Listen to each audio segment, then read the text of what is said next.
rue Charleroi.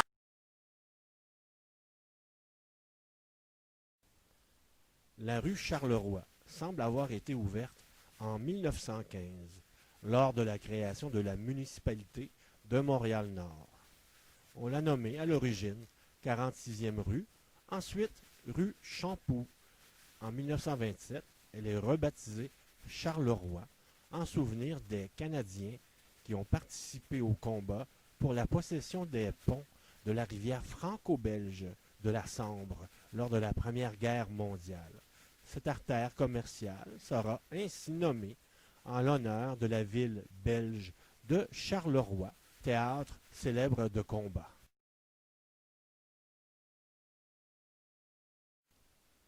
À la création de la municipalité de Montréal-Nord en 1915, les séances du conseil municipal se tiennent à l'école Saint-Charles-du-Bas-du-Sault.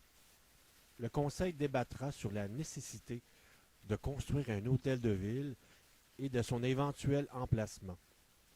On s'entend sur la construction, mais le conseil rejette l'emplacement actuel que l'on connaît. Il faut attendre plus tard lors des élections municipales de mai 1915.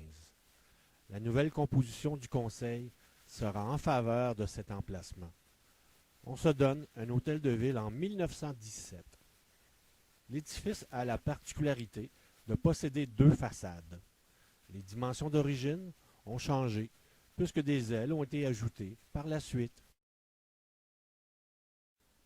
À proximité du croisement des rues Charleroi et Armand-Lavergne, les clercs de Saint-Viateur ouvrent un juvénat au 4535 Charleroi en 1948 et sera en fonction jusqu'en 1967. En 1967, le collège devient l'école secondaire Pascal Lajoie. Puis, en 1970, l'édifice sera dédié aux enfants handicapés. L'ancien juvénat est en mauvais état et est démoli dans les années 1970. L'emplacement sera ensuite vendu à un promoteur immobilier. On crée un espace vert qui est nommé Parc Louis Kerbe, en l'honneur du fondateur de l'Ordre des clercs de Saint-Viateur. En 1953, les clercs font installer une statue d'un ange qui veille sur un étudiant. Après avoir été négligée, oubliée et disparue, la statue est réparée et réinstallée lors de l'inauguration du parc Louis Kerbe en 2001. La statue est une réalisation de l'artiste Joseph Guardo. Les marchés du Nord sont deux marchés de quartier. Le marché de Roland, à l'angle d'Arthur Chevrier, puis celui de Charleroi, à l'angle d'Armand-Lavergne. Ils sont opérés par Panier Futé Coop, en partenariat avec l'arrondissement de Montréal-Nord. Ils s'inscrivent dans le système alimentaire pour tous. Ils ont pour objectif de rendre plus accessibles les fruits et légumes auprès des citoyens et citoyennes de l'arrondissement en s'implantant dans les lieux moins bien desservis et en proposant des prix abordables pour tous. Les marchés du Nord mettent en valeur les produits de notre terroir en travaillant directement avec les agriculteurs, pour la plupart situés dans un rayon de 100 km.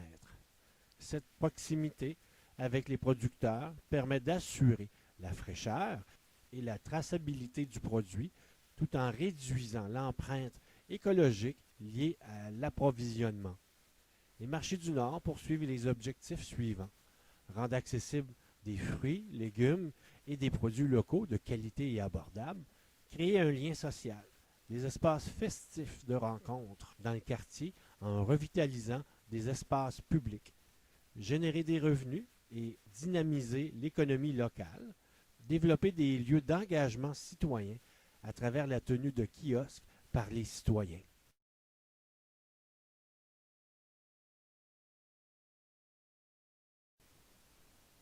Quincaillerie Charleroi est un monument de la rue Charleroi.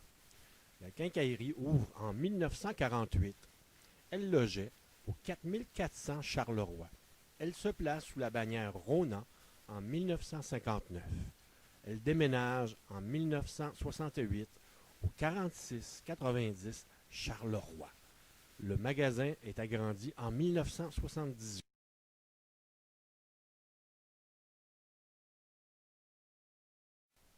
À l'angle Charleroi et Balzac, on retrouvait au 4689 Charleroi le stade Charleroi, qui exista de 1953 à 1955.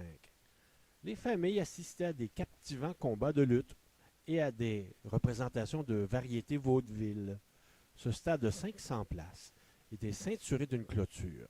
On devait donc payer entre 35 et 60 sous pour y entrer. Certains malins qui habitaient aux alentours montaient sur le toit de leur demeure pour voir le spectacle. En décembre 1965, un groupe d'enfants de l'école Saint-Rémy rencontre le maire Yves Ryan pour exiger une bibliothèque à Montréal-Nord. En 1969, la ville de Montréal-Nord achète l'immeuble du 4740 Charleroi, qui avait été occupé auparavant par la compagnie Thompson, marchand de bois et de matériaux de construction.